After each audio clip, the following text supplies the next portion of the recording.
Let's see, chemistry का पहला chapter है सॉल्यूशन।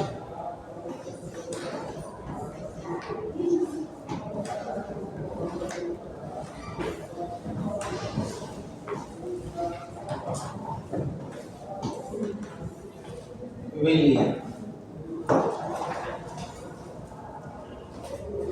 चलेंगे। पहले आपको 2 मिनट में सिलेबस सुना दो, काफी बड़ा सिलेबस। बिलियन में हम पढ़ेंगे बिलियन क्या है, फिर पढ़ेंगे बिलियन के प्रकार क्या होते हैं। तो हम 3 आधार पर बिलियन को बांटेंगे। फिर बिलियंस में घटने वाली घटना देखी जाएगी, और जब उस घटना को पढ़ लेंगे तो घटना के पढ़ने के बाद राउल्ट्स और हेनरी नाम के वैज्ञानिकों का उसमें पदार्पण होने वाला है, जिसमें हेनरी लॉ आएगा, इसके बाद राउल्ट्स लॉ आएंगे, और राउल्ट्स लॉ के 3 आपको इंसिडेंट देखेंगे और 3 उनका डेरिवेशन आएगा। हेनरी का भी डेरिवेशन आएगा, और इनको इन्हीं पर आपको एक सबसे बड़ी न्यूमेरिकल पेपर में आएगी। उसके पहले आपको छोटी छोटी न्यूमेरिकल होगी, जैसे द्रव्यमान का परसेंटेज, द्रव्यमान आयतन का परसेंटेज, नॉर्मलता, फॉर्मलता, मोललता, ये सब जो 11 में बताए हैं, बताते हुए नहीं कहते थे, ये आएगा फिर बाद में। उस पर न्यूमेरिकल, और तब जाकर ये चैप्टर फिनिश होगा। यानी कि हम लोग बहुत स्पीड से चलेंगे, तब करीब 7 दिन लग जाएंगे इसको खत्म करने में, और हर पे हम एक न्यूमेरिकल तुरंत बताते चले जाएंगे। राइट? Yes sir. जैसे अभी मैं फिजिक्स पढ़ा रहा था तो एक न्यूमेरिकल आपको दिखाया कि ऐसे पूछता है, तो हम एक एक के दिखा पाएंगे, बाकी तो आपको अपने घर पे करना होगा। और फिर जैसे कि हर बार कहते ही हैं, चैप्टर खत्म होगा बोल देंगे अगले दिन बुक लेके आओ, पूछ लो। आप पूछोगे बता देंगे, नहीं पूछ रहे हो आगे बढ़ेंगे। तो दोनों चीजें हैं। तो आइए हम आपको एक्सप्लोर करने जा रहे हैं। अब मैं कुछ केमिस्ट्री की बातें भी समझा दूं। इस सॉल्यूशन को हम लोग शॉर्ट में SOLN लिख देते हैं, इससे सॉल्यूशन पढ़ाया जाता है। सुनाई दे रहा है? तो संकेतों को समझते चलिए। तो सबसे पहले सोचा जाए कि विलियन होता क्या है। तो ये शब्द केमिस्ट्री का शब्द है, लेकिन दैनिक जीवन में आप इसे विलियन ना कहकर शरबत कहते हो। ये सुने हो ना? Yes sir. जैसे अभी आपके घर कोई मेहमान आ जाए तो आपके पिताजी ही कह देंगे, गर्मी का दिन है तो कहेंगे बेटा जरा चीनी नींबू पानी का शरबत बना के ले आओ। सही है? Yes sir. और घर में अभी देखिए नवरात्र का समय चल रहा है, बहुत से लोग चीनी पानी का घोल बना के पी लेंगे। Yes sir. जैसे कि हम भी व्रत में चल रहे हैं तो हमें भी रह के काफी बोलने से थोड़ी थोड़ी चक्कर आ जा रहा है, इसलिए बैठ जा रहे हैं। तो अभी कल ही मैं गया तो नींबू और हल्का चीनी और हल्का नमक डाला, तब जाके इलेक्ट्रोलाइट्स फॉर्म हो गए, करंट पैदा हुई बॉडी में। ये सब आप इस पर सीख लेंगे आपकी मैं कौन सी भाषा बोल रहा हूँ, क्योंकि ये सब चीजें आपको प्रथम 3 चैप्टर में मिल जाएगी। राइट? Yes sir. आइए देखते हैं। अब हमने अभी अभी आपको कहा कि ये केमिस्ट्री का लैंग्वेज है, और हिंदी में आप अपने घर में बोलते हो, क्या बोलते हो बताओ? शहद। बहुत अच्छा। देखो ये देखो, आप शरबत बोलेंगे, कंसंट्रेशन होके समझो। जैसे अभी हमने आपसे कह दिया कि बेटा चीनी का शरबत बनाओ, तो आप लोग मुझे समझाओ क्या क्या लोगे बताओ। पहले पात्र लोगे बेटा, पानी नहीं लोगे, पहले पात्र लोगे। Yes sir. राइट है? Yes sir. अब उस पात्र में कितने लोग को शरबत बनाना है, अपनी आवश्यकता अनुसार उतना आयतन पानी का लोगे।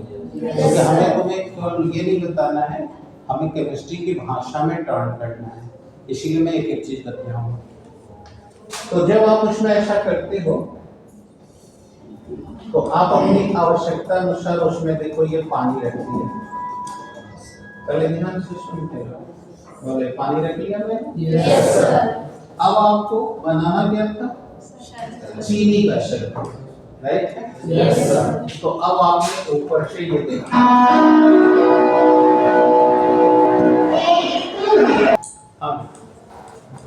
अब ये देखो इसमें तुमने पानी में ऊपर से देखो बेटा क्या डाल दिया है, चीनी। Any doubt? अब ये चीनी डाल दी, अब बोलिए चीनी डालने पर ये चीनी बताओ इस पानी में घुल जाएगी कुछ देर में? कुछ देर में घुल जाएगी। और घुल गई तो अब देखना क्या दिखेगा, सिर्फ पानी दिखेगा। और चीनी घुलने से पहले तुम्हें चीनी दिखी थी, लेकिन घुलने के बाद तुमको इसमें कहीं भी चीनी नहीं दिखेगी। कक्षा 11 का इस समय मैं वर्गीकरण का चैप्टर बात कर रहा हूँ, जिसको याद है 11 का वर्गीकरण, उसमें याद होगा समांगी विषमांगी, यानी जब द्रव्य का वर्गीकरण पढ़ाया। तो इसमें चीनी को जब पानी में डाल दिया तो देखना ये चीनी गायब हो जाएगी और इस पानी में केवल पानी दिखेगा। लेकिन जब इसका टेस्ट करोगे तो पानी पहले स्वादहीन होती है, टेस्टलेस होती है, बोलो चीनी का स्वीट टेस्ट होता है। लेकिन अब देखना चीनी जब इसमें घुल जाएगी तो पानी भी समर्पण करेगा और दोनों एक दूसरे के साथ मिलकर एक समान क्वालिटी की प्रॉपर्टी बना देंगे। अर्थात चीनी और पानी का मिक्स हो गया जिसे शरबत कह रहे हो। अब वो शरबत किस नेचर का हो जाएगा, मीठा हो जाएगा। ये सब क्यों बोल रहा हूँ, क्योंकि मुझे स्वाद सिद्ध करना। लेकिन अब सवाल ये है बिलियन क्या है। अब बिलियन को एक्सप्लेन करने के लिए टर्म्स यूज कर रहा हूँ, पहले जनरल फिर फिजिक्स, फिर इसके बाद आपको केमिस्ट्री के टर्म्स यूज करूंगा। बताओ इस बिलियन, अब ध्यान देना सब, बताओ अभी मैंने इसका क्या नाम दिया था, अब इसका नाम केमिस्ट्री में क्या रखने जा रहे हैं, देखो इसके बगल में लिख रहा हूं बिलियन, राइट बेटा? Yes sir. यानी सॉल्यूशन, ओके? Yes sir. अब आप बताओ इस सॉल्यूशन को बनाने में हमने कितने सामान लिए हैं, बताओ? 2। एक ये है और एक ये। और तुम सबको कक्षा 9 भी आता हो तो बताओ इन्हें हम द्रव्य कह सकते हैं, यस सर। पदार्थ कह सकते हैं, यस सर। इन्हें कह सकते हैं। अब मिला दो कि 2 या 2 से अधिक पदार्थों को मिलाने से बने हुए समान, वही समांगी भी छोड़ दो, अभी सीधा सीधा बने हुए समांगी मिश्रण को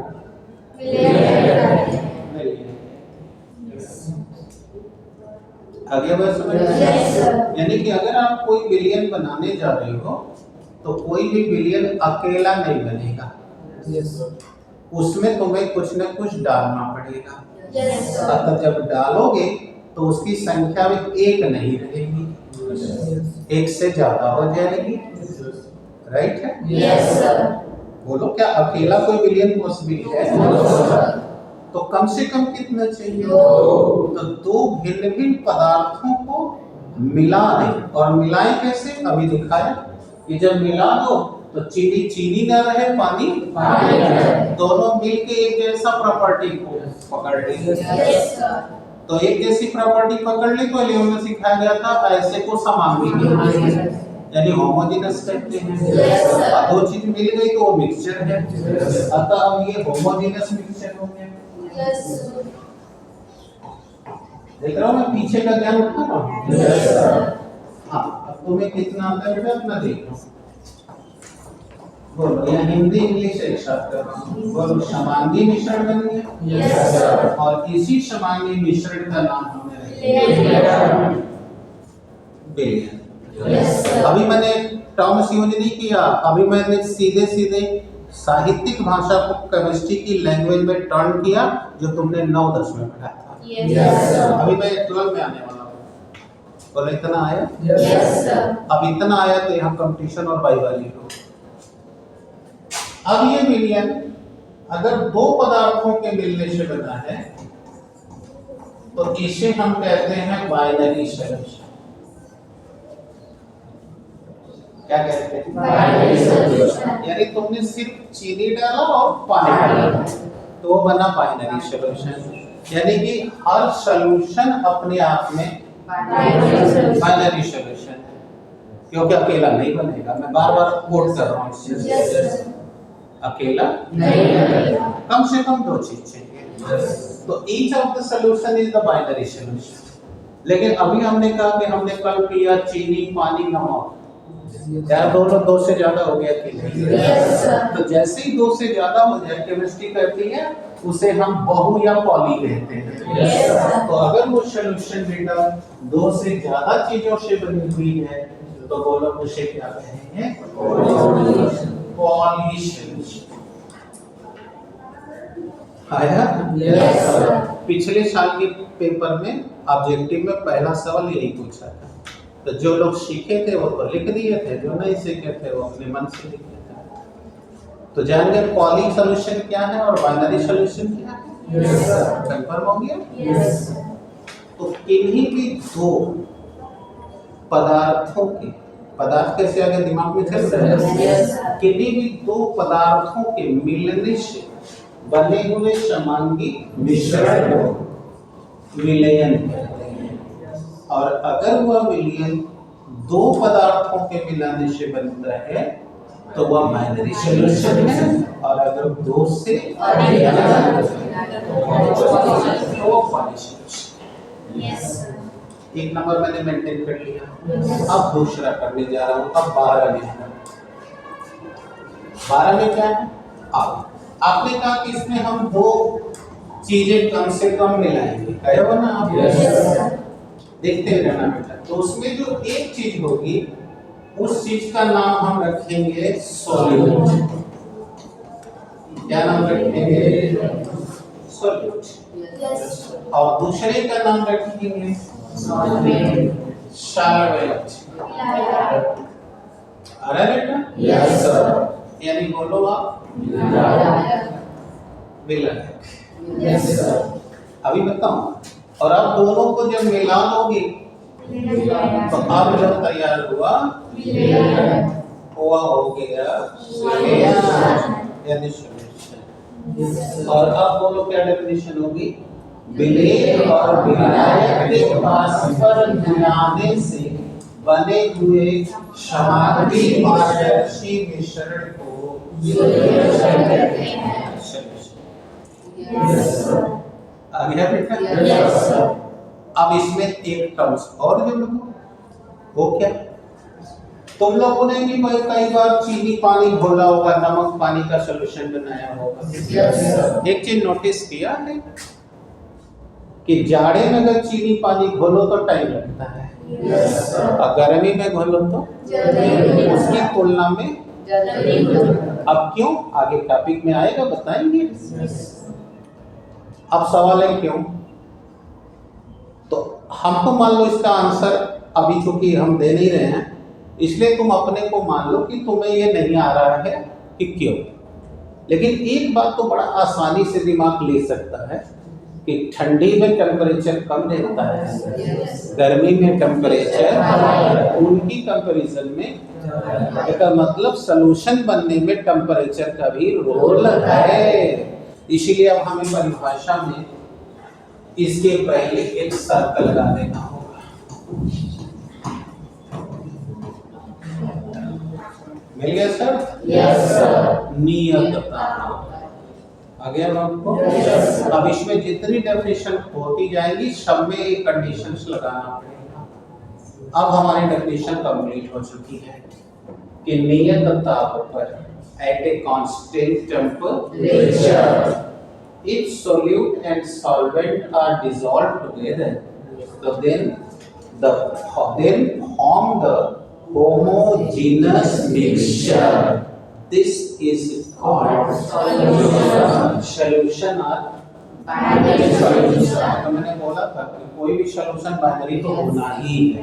Yes, sir. पानी कब हो जाएगा जब दो से ज्यादा होगा। पूछो कहाँ No, sir.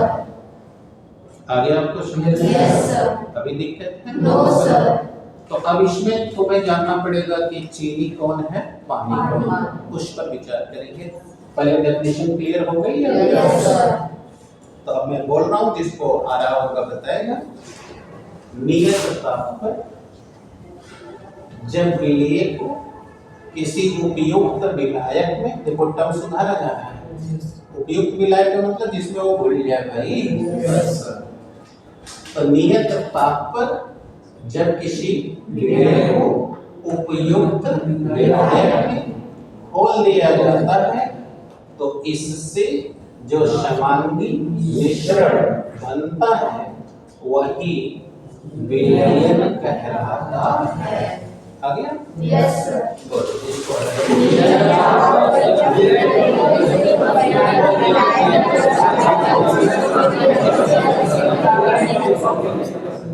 अपना लिख लो। Yes, sir. अब मैं इंग्लिश में ले रहा हूँ।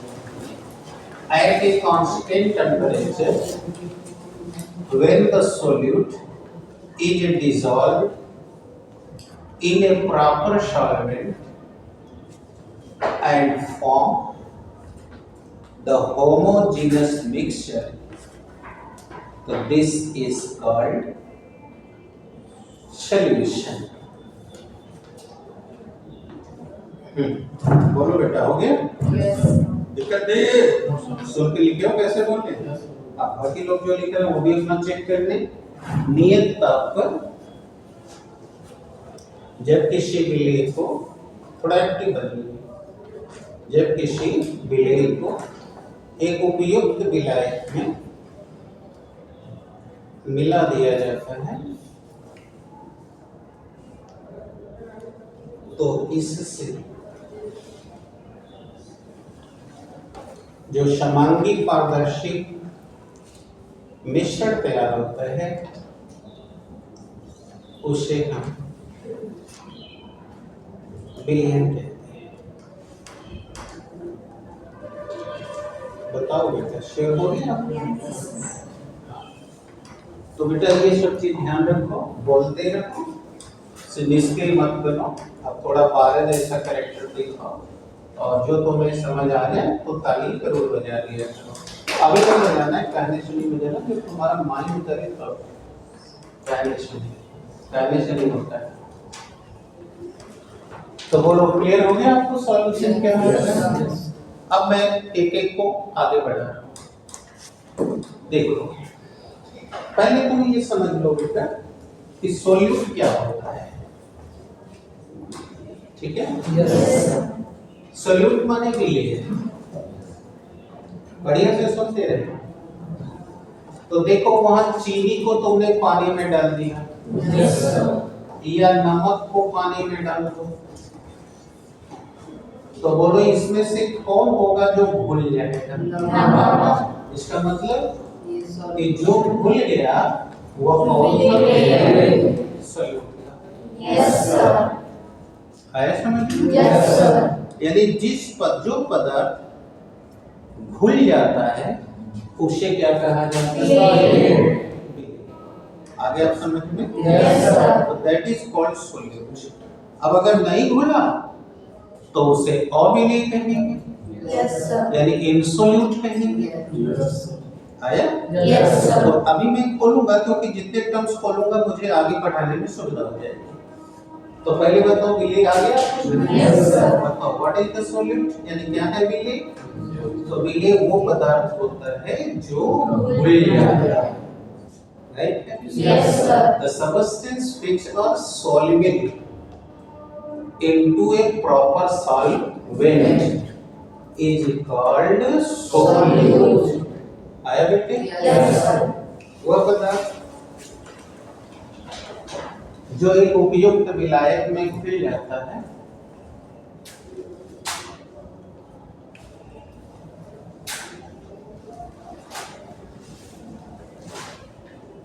जो एक उपयुक्त विलायक में घुल जाता है उसे हम सोल्यूट कहते हैं, यानी विलेय। The substance which is soluble in a proper solvent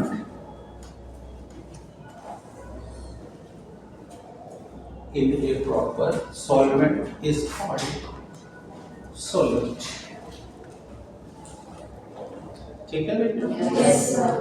Is called Solute. तो सोल्यूट की एक प्रॉपर डेफिनेशन होगी। अब इसके बारे में हमें कुछ दो तीन बातें दिमाग में डालनी है, अतः पहला चेंज करिए। अगर वो नहीं बोला तो बेटा उससे क्या बोलोगे? और यानी इनसोल्यूट। ये आगे समझ में? Yes, sir. अब जैसे हम ईंटा डाल दे पानी में तो क्या ईंटा घुल जाएगा? No, sir. इसका मतलब ईंटा क्या है? इनसोल्यूट।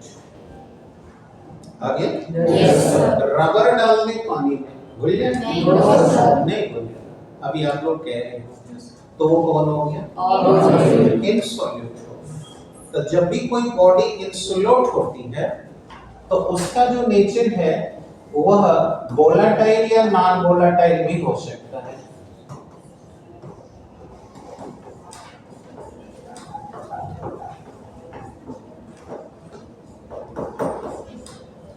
अब ये भी जान लो, इसीलिए मैंने कहा ना कि मैं इसको थोड़ा एक्सप्लेन करूंगा ताकि मुझे आगे भी समझा सुंदर है आपको भी है। वोलेटाइल का मतलब होता है वाष्पशील विलेय। क्या है बेटा? वाष्पशील। और नॉन वोलेटाइल का मतलब अवाष्पशील। ये क्या है? वोलेटाइल का मतलब वो सॉलिड पार्टिकल जो वेपर में टर्न हो जाए। वेपर माने वाष्प में बदल जाए, गैस में टर्न हो जाए, वो वोलेटाइल है। और जो गैस में टर्न ना हो, वह घुले ही नहीं, वहीं क्या हो जाए? अवक्षेपित हो जाए। जैसे ईंटा पानी में डालोगे तो नीचे जाकर बैठ जाएगा, तो वो नॉन वोलेटाइल है। अगली बात समझ में आ गई? कोई परेशानी? तो ये दो तरह के हो सकते हैं नेचर में, एक वोलेटाइल और एक नॉन वोलेटाइल। यानी कि एक जो घुलने पर वेपर में टर्न हो जाए, दूसरी जो वेपर में टर्न ना हो, सॉलिड की सॉलिड बनी रहे और नीचे अवक्षेपित हो जाए। तो ऐसी बॉडी को हम अवाष्पशील यानी बताओ बेटा कोई दिक्कत? अब इंग्लिश में सुनो।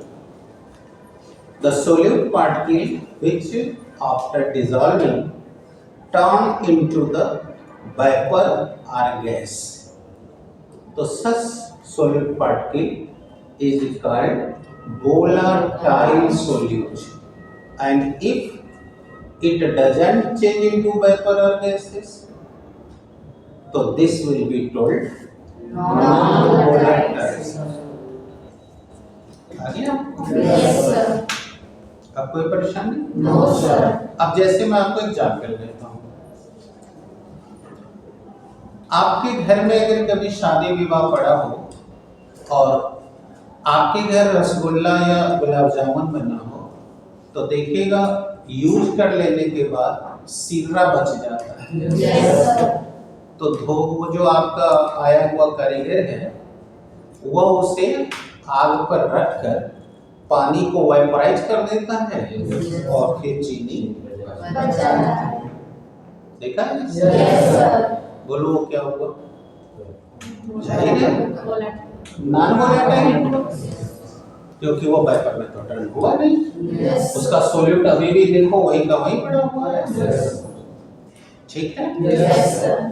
कोई दिक्कत? No, sir. इसी तरह जो समुद्र के किनारे जैसे महाराष्ट्र में, गुजरात में, कच्छ के मिशिन में सागर अटला जानते हैं, अरब सागर है, पानी खींचकर जैसे हमारे यहाँ धान में पानी चढ़ाया जाता है वैसे पानी फैला दिया। सूर्य की रोशनी पड़ने पर पानी वेपोराइज हो गया और नमक, इसका मतलब नमक भी कैसा है? आ गया अब आपको शुगर? Yes, sir. अब इसी तरह ले लें, अगर आपको जुकाम हुआ है, सांस नहीं ले जा रहा है, तो डॉक्टर आपको लिख देगा टिंचर बेंजोइन और कहेगा ले जाइए थोड़ा सा पानी में 2 बूंद डाल के अब आप इसको गरमाइए और ऊपर कपड़ा से ढक लीजिए और कपड़ा उतार दीजिएगा ताकि उससे निकलने वाली भाप नाक में भी जाए और छाती पर भी लगे, आपका सारा बलगम निकल जाएगा, सही हो जाएगा। तो जो उसमें सोलूट डाला था टिंचर बेंजोइन, बताओ वही पढ़ाई हो गया? Yes, sir. अब वो उड़ जाएगा तो उस पानी में फिर टिंचर बेंजीन नहीं मिलेगी, तो बोलो वो कैसा हो गया? उम्मीद है आप समझ पा रहे हैं। Yes, sir. अभी कोई डाउट है? No, sir. तो जान लिया वास्तिल और वास्तिल क्या होता है? Yes, sir. अब आते हैं सॉल्वेंट। लीजिए विलायक क्या होता है?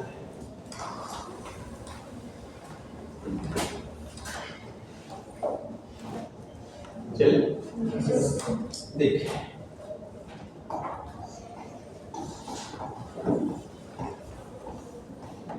विलायक यानी सॉल्वेंट। जैसे आप देखिए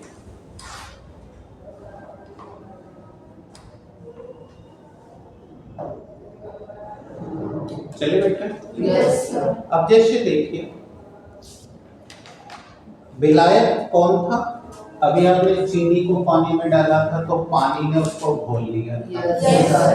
यानी कि विलायक हम उस पदार्थ को कहते हैं जो विलेय को अपने में घोल ले, उसे विलायक कहते हैं। Yes, sir. अब समझ आ रही है? Yes, sir. और मैक्सिमम चीजें पानी में घुल जाती हैं, Yes, sir.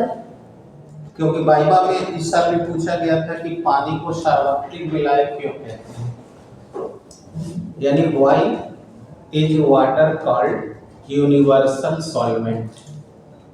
तो आपको जवाब देना चाहिए कि पानी को सार्वत्रिक विलायक इसलिए कहते हैं क्यों कि पानी एक ऐसा विलायक है जो हर जगह उपलब्ध हो जाता है। आपने पढ़ा होगा जल ही जीवन है, Yes, sir. क्योंकि आपको 11 और 9 की किसी भी साइंस में यही पढ़ाया गया है कि जल और यानी जल और ऊर्जा के बिना जीवन पॉसिबल ही नहीं है। समझ आ रही है ना? Yes, sir. यानी कि no organism can survive anywhere without energy and without water. इसी को आप 9 में रहे होंगे, कौन खटखट कर रहा है जी? जब 9 में रहे होंगे तो आपसे सवाल पूछा गया होगा कि वो कौन सी 2 वस्तुएं हैं जिनके बिना जीवन पॉसिबल ही नहीं है। तो जो बच्चे नहीं पढ़े होते हैं लिखते थे ऑक्सीजन, हवा, ये सब लिखते थे। जो पढ़े लिखे हैं वो बताते हैं कि जल और ऊर्जा, यानी जल और ऊर्जा के बिना जीवन पॉसिबल ही नहीं है। राइट?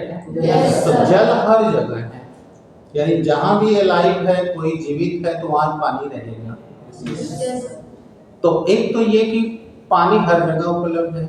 दूसरा, जब मैं फिजिकल प्रॉपर्टी पढ़ा रहा था एल्केन वाले में तभी समझा दिया था कि जल एक पोलर सॉल्वेंट है। Yes, sir. याद है ना बेटा? Yes, sir.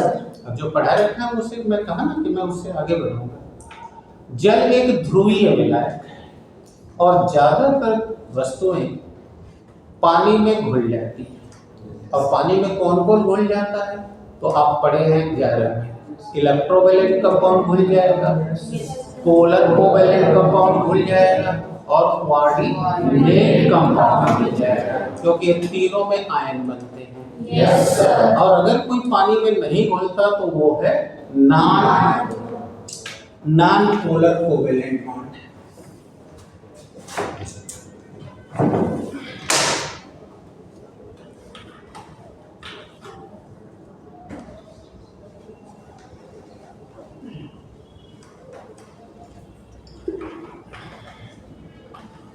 कौन नहीं घुलेगा बेटा? नॉन पोलर कोवैलेंट, यानी कि अध्रुवीय नहीं घुलेगा। इसलिए मैक्सिमम चीजें जल में घुल जाती हैं और हर जगह पाई जाती है।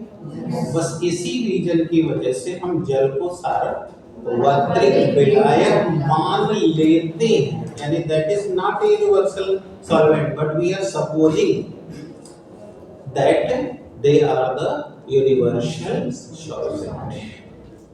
समझ में आ गया? Yes, sir. इसीलिए आपको एग्जामिनर पूछते तो आपको ये तर्क देना चाहिए। पहला कि सर जल को इसलिए सार्वत्रिक विलायक कहते हैं क्योंकि ये पहले हर जगह आसानी से मिल जाता है। दूसरा, ये स्वयं ध्रुवीय विलायक है, अतः electrovalent compound, polar covalent compound और कोऑर्डिनेट कंपाउंड बड़ी सुगमता से इसमें घुल जाता है। और केवल नहीं घुलता है तो नॉन पोलर कोवैलेंट कंपाउंड, तो सर मैक्सिमम को ये घुल लेता है, इस वजह से हम इसे सार्वत्रिक विलायक कहते हैं। आगे Yes, sir. तो जो भी पदार्थ किसी भी विलेय को अपने में घोल ले, वो घोलने वाला पदार्थ क्या कहलाएगा? विलायक। आगे definition। Yes. जो पदार्थ विलेय को अपने में घोल ले,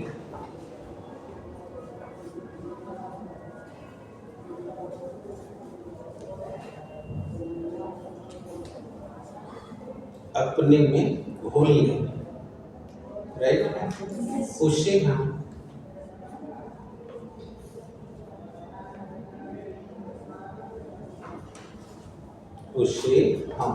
बोलो क्या कहेंगे?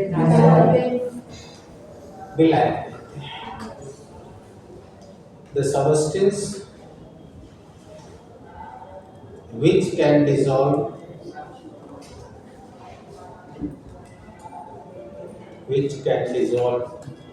the solute in itself is called solvent। तो बेटा जो जिसमें घुलेगा वो उसके लिए परफेक्ट सॉल्वेंट है, मतलब उपयुक्त विलायक। जैसे पानी में नमक घुल जाएगा तो नमक के लिए पानी एक उपयुक्त विलायक है, लेकिन अगर उसी नमक को मिट्टी के तेल में डाल दो, पेट्रोल में डाल दो, नहीं घुलेगा। Yes. इसका मतलब वो उसके लिए उपयुक्त विलायक नहीं है।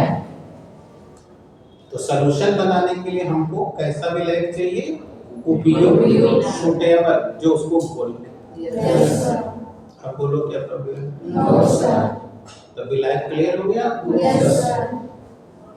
अब हमने विलेय भी एक्सप्लेन किया, विलायक भी एक्सप्लेन किया। अब चलो विलयन को पाते हैं कि विलयन को कैसे क्लासिफाई किया जाए। यहाँ तक कोई doubt? No, sir. Classification of solution.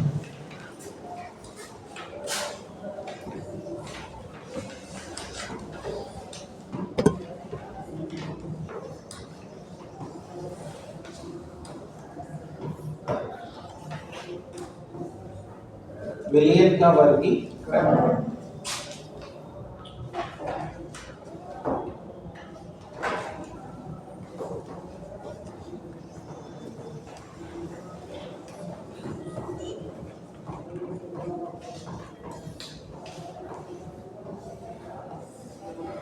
बताओ बेटा, आप लोग ना 11 से ही जानते हो कि किसी भी चीज का वर्गीकरण अध्ययन में सुविधा के लिए किया जाता है।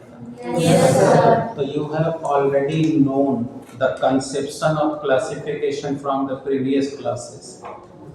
If the study just to convert into the convenient, so this can happen only by the classification. अगर किसी अध्ययन को सुविधाजनक बनाया जाए तो ऐसा तभी संभव होता है जब हम उसका वर्गीकरण करें। और आप जब कोई चीज बांटोगे तो कोई तो ग्राउंड बनाना पड़ेगा। Yes, sir.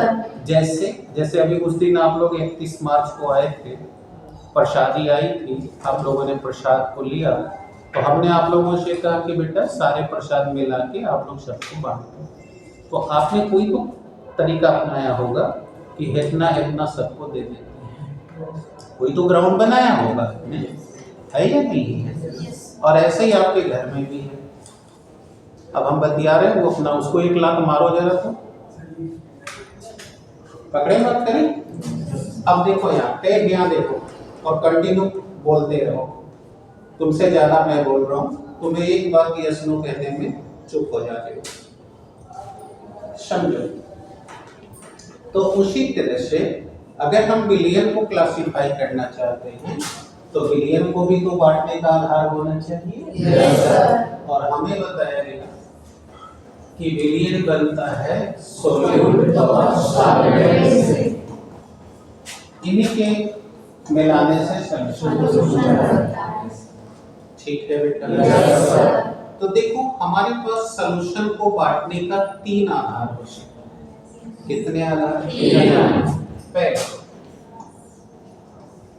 पहला आधार ये है कि आप जो सोल्यूट और सॉल्वेंट मिला रहे हो वह सोल्यूट और सॉल्वेंट की स्टेट्स क्या है? स्टेट्स माने अवस्था, ठोस है कि द्रव है कि गैस है। दिमाग काम कर रहा है? Yes sir. तो पहला हम अगर सॉल्यूशन बांटे तो सॉल्यूशन को बांटने का आधार हो जाएगा विलय और विलाय की अवस्था के आधार। तो अब यहाँ पहला स्टेट लिख रहे हैं अवस्था के आधार पर, मुंह से बोलते हैं on the base of their states। ठीक है बेटा? Yes sir. अब दूसरा क्या आधार बनाया जा सकता है बेटा?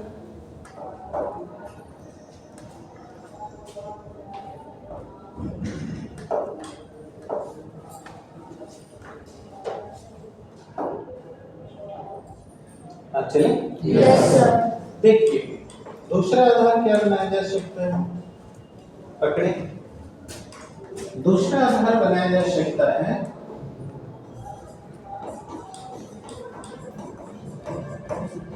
विलेयता के आधार। देखिए किस आधार पर बेटा? विलेयता के आधार।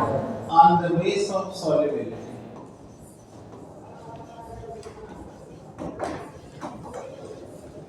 On the base of solubility. क्योंकि आप कोई चीज भूलते हो तो आपने देखा होगा कोई चीज जल्दी घुल जाती है, कोई चीज देर में घुलती है, ऐसा होता है कि यस सर। तो हम दूसरा आधार बनाएंगे तुल्यता के आधार पर। यानी on the base of solubility. और तीसरा बनाएंगे बेटा सांद्रता के आधार पर। किस आधार पे? सांद्रता। जैसे आप भी कहते हो ना अपने घर में कहते हो बड़ा गाढ़ा बना दिए हो चाय, एकदम फीका बना दिए हो, हिम्मत जनते नहीं चीनी, पता है? Yes, sir। किस आधार पे कह रहे हो? सांद्रता। सांद्रता के आधार पे। अपने लिख दिया मैंने सांद्रता के आधार यानी ऑन द बेस ऑफ